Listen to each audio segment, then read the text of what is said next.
We have an exciting lineup for you guys today because a couple weeks ago, Elle and I talked about rosé, and we tasted a sparkling rosé and a still rosé. But Elle's favorite wine is rosé. I will admit that it's also like right below champagne for me is rosé. Give me a rosé champagne, girl's happy. So we were like, let's do a comparison between a Provence style rosé and an Italian rosato. Rosato.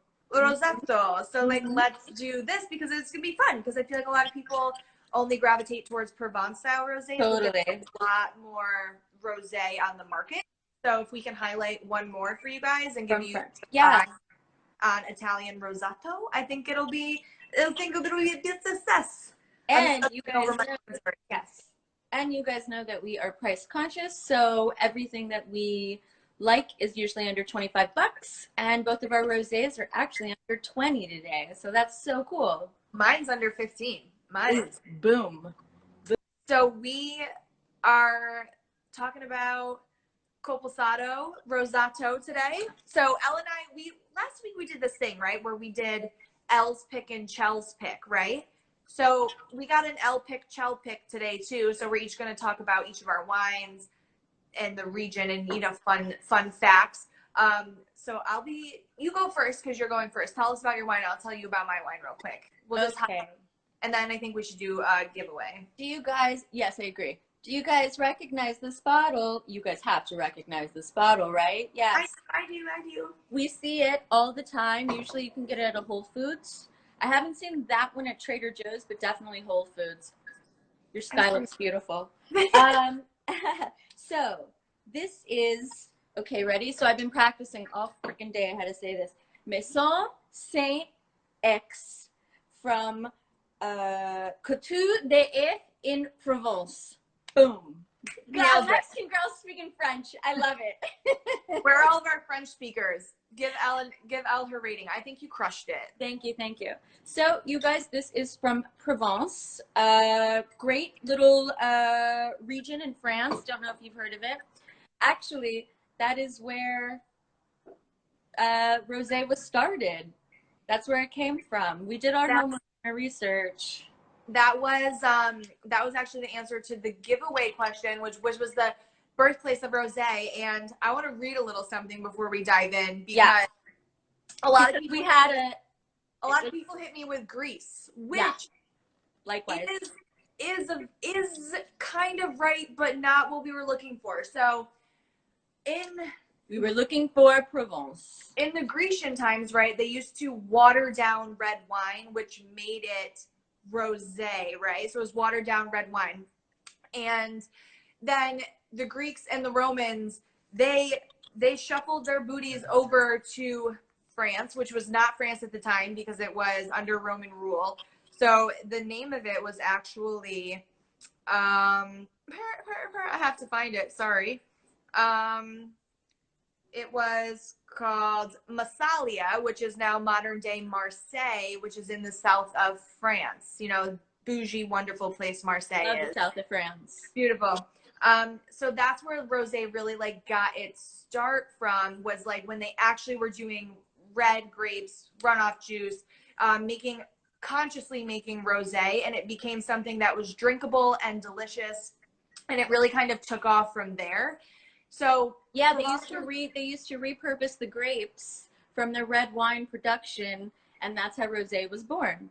And it's really a Provence thing. I kind of accepted Greece as an answer, but Provence is what we were looking for because the Grecians did bring it to the south of France, but Marseille is really where Provence kind of got going.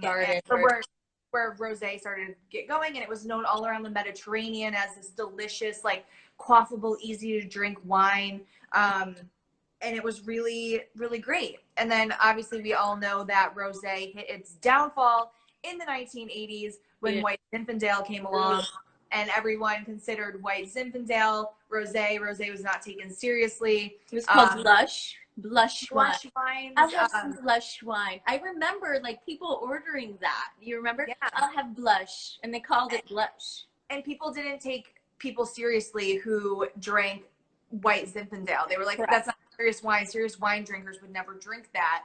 And you know, Behringer was super popular with their white zin, and like in the 80s and the 90s, like that was the jam. People loved to drink that, and it kind of gave the rest of rosé a really bad name. And so then the 2000s come along, right? And it starts to evolve, and people start getting into rosé again. And then all of a sudden 2014 hits, and the Hamptons have a rosé shortage because there's such a vibe around rosé. Everybody wants the pink drink.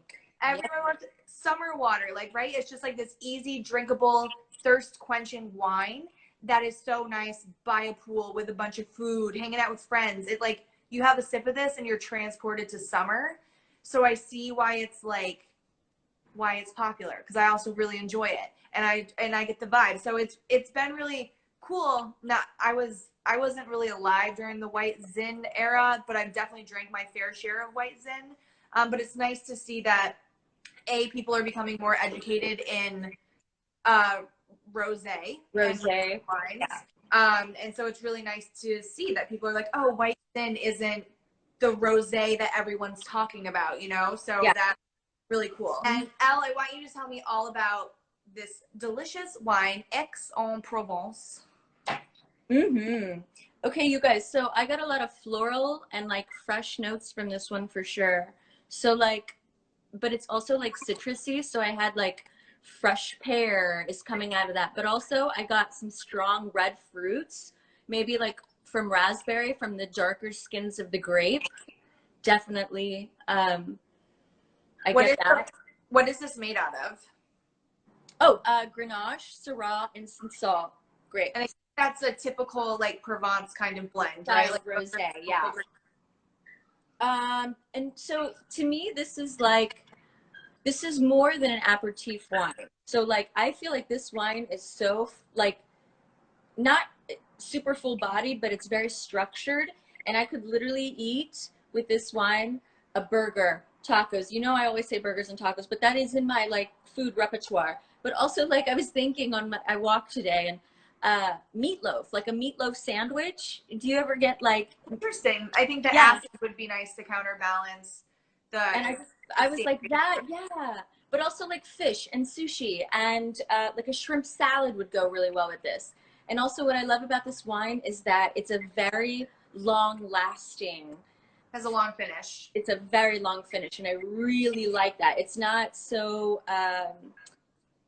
fruity. It's more long-lasting and just sophisticated. It's a very sophisticated rosé. It can really, and I don't say that a lot, but like this is sophisticated rosé, and I really, really like it. And I love the color too. It's a very like pale salmon color.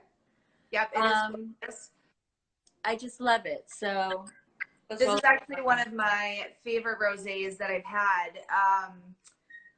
Because this is a readily available wine, guys. You can usually find this at any wine shop, grocery store, online. Yeah. It's pretty available. And also, what does this retail for, Elle? So I just actually saw it at Whole Foods for $17.99. That was in my city though. But I feel like sometimes I've seen it for like $18.99. Like, and I think in Florida, like at my parents' house, I've even seen it for cheaper. I think it just depends on your state. I think so too, but I think it literally ranges from like $15 to like $19.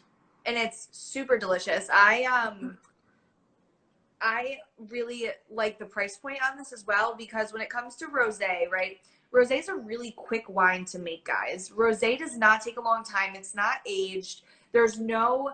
It's literally pressed and fermented and put in a bottle, right? So it's a very quick wine to turn around, so that also can reduce the cost. So I really have a problem paying over $20 for a bottle of rosé, because I won't pay over $26. That's pushing it. Like, that's more than I would ever pay for a bottle of rosé, because I like rosés that I feel like good quality rosés can fall under that price point. It's a really quick wine to make. It doesn't take up space in the winery. It doesn't take barrels and time and all these other things. So you can definitely get it for a lower price point. And I love that this is under that price point. Yep. Totally agree. So get you some X, and it's pronounced Maison Saint X. Maison Saint X. Because I learned that the X actually makes an S sound. So it's like X. I don't know. Yeah. I'm not very good at French pronunciations. But I would just also like to highlight that I get a lot of herbs in this and a lot of like white flowers. Because who here has been to the south of France? Because that is like, you drive down the street. I mentioned this in the other live. You drive down the street and those streets are lined with rosemary and lavender. Yeah. These very herbaceous, beautiful, delicious like aromatics, and that really gets into the wine and it gets into the grapes and it gives you those little nuances, and it's so good. And Provençal rosés, right, are light, crisp, acidic. That's what they're known for. We're traveling over to Italy, and thankfully we have our Caposaldo wine on, because my wine is actually from Provence. Or not, sorry, my wine is from Italy. Italy, yeah. I need to finish this before we... So, let's talk about my wine. This is Caposaldo Rosé. This is from the Veneto region of Italia. We also have Caposaldo wines on, so if you guys have any questions directed towards them, make sure you drop it in the box and they'll answer for you. So, Caposaldo Rosé from Veneto. Veneto is in the like northeastern part of Italy by Venice. It's kind of in the upper part of it, right? So it's called a risotto with a T. Risotto. In Spain, it's rosado with a D, and then everywhere else it's rosé. All mean the same thing. They mean rosé. It's just the Italian way to say rosé. So this wine is under a screw cap, which I don't want people to be intimidated by a screw cap. Screw cap is a way to reduce the cost of the wine. It's also meant for wines that are going to be consumed early on. My only suggestion is that sometimes when you have a wine under the screw cap, sometimes it gets a little like gunpowdery smell, but that'll blow right off. It's just because they put sulfur in here right before they seal it. Oh, that's a really good visual description. Yeah, it's just a sulfur that but it blows right off. It doesn't stay on the wine. It's just from the sulfur being on there. So I'm going to talk to you guys about Veneto really quickly because it's a cool region. It's actually one of the largest wine producing regions ever, and it's known for Bacliocella, and I always mess up this word, Sauve, S-O-A-V-E, right? So it's a white wine. Really, really great. So this wine is made from the Corvina grape. Corvina, right? Everyone's like, what the heck is Corvina? Never heard of that grape. Is a grape that is exclusive really to Italy and the Veneto region. They do grow like a baby little bit of it in Argentina, but it's really like a Veneto grape, right? So this grape is also used in other popular wines like Bacliocella, which I know a lot of people have had and is delicious. Risito Amarone, which is one of my favorites, and Bardolino, which are all really popular Italian wines. Corvina. And then we have a delicious rosé made out of it. I can't roll my R's. Corvina.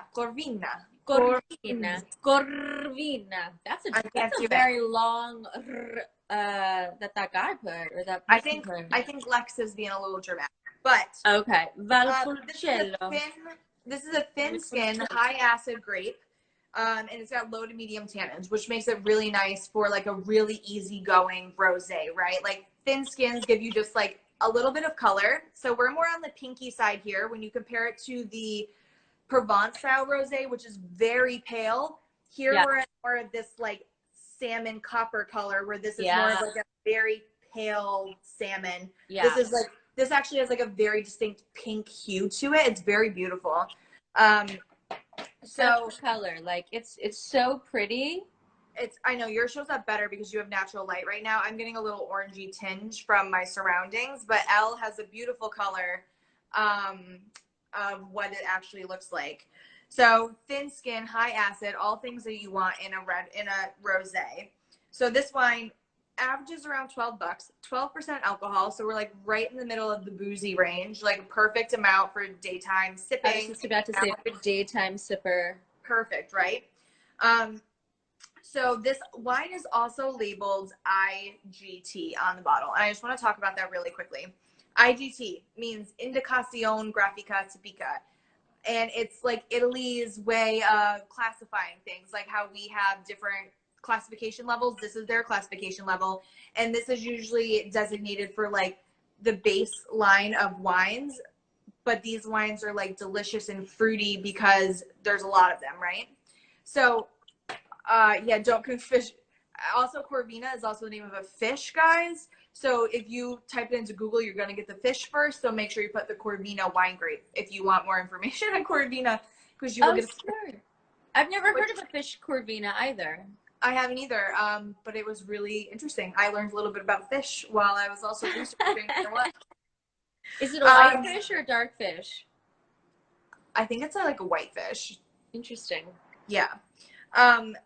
So this is a 2018 vintage, beautiful pink. On the note, you get like floral, a little bit of pomegranate. It's very like strawberry, raspberry. Yeah. It's just very fruity. And I think that it also comes from just, oh no, my ring light just died. So you guys are going to have to deal with poorly lit Chel for the rest of the evening. I'm so sorry. I have enough glow up for you. Look at all this. How can my highlight shine? Look at this highlight even shines. Your highlight no looks so good. Oh my god. Yeah, it looks good. Ooh. And so on the palette, let's all take a sip together if you're drinking this.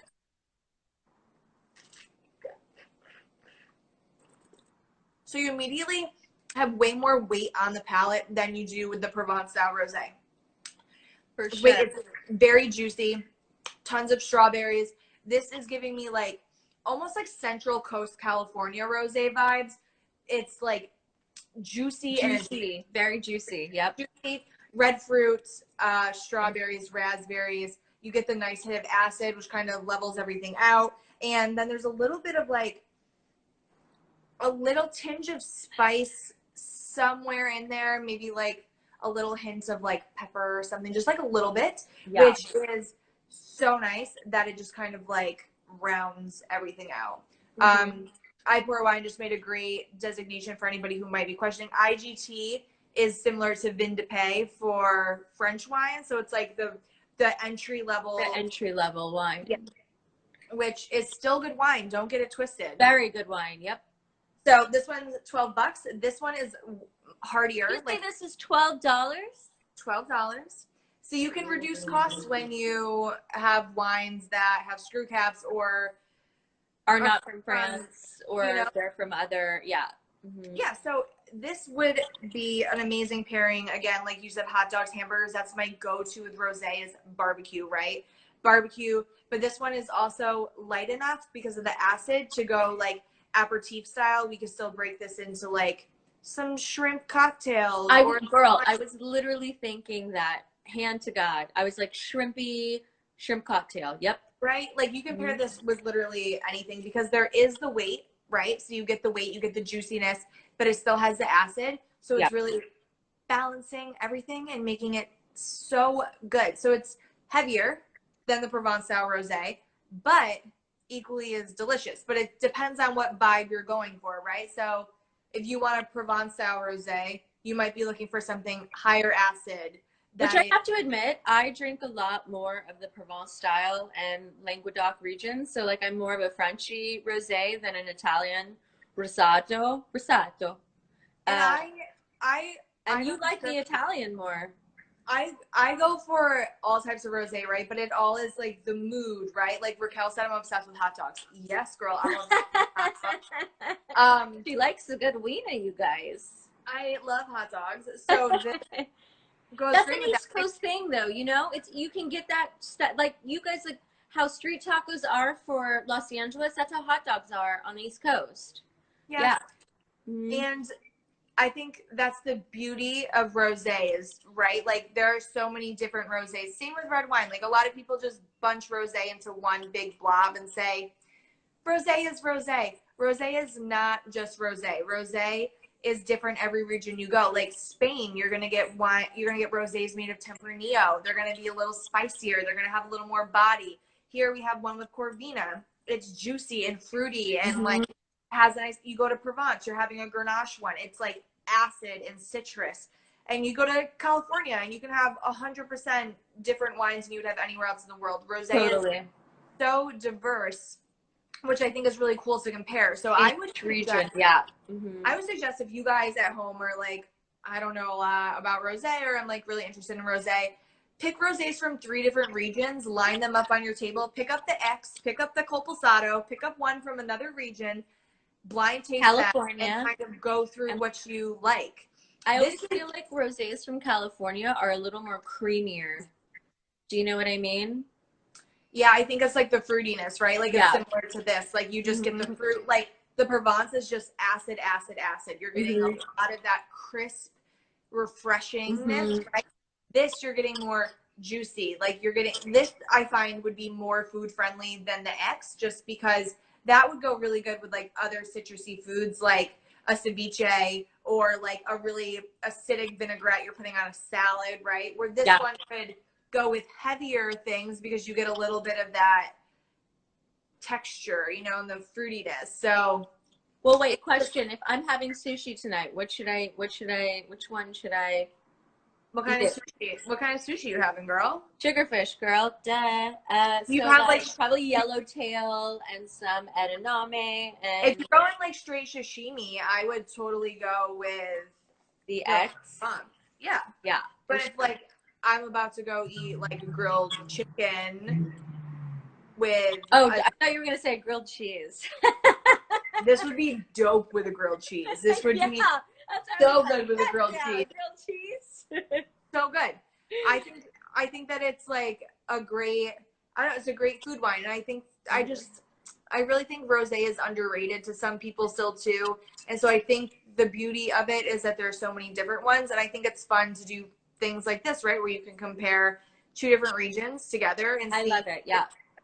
This is actually a rosé that I would recommend to someone who's like, I only drink red wine. Oh, I don't like rosé. I would be like, well, try this because it has more body and more weight, whereas yours might be the person who's like, I don't like rosé. I only drink red wine or white wine. Like, okay, so try this because it has the acid.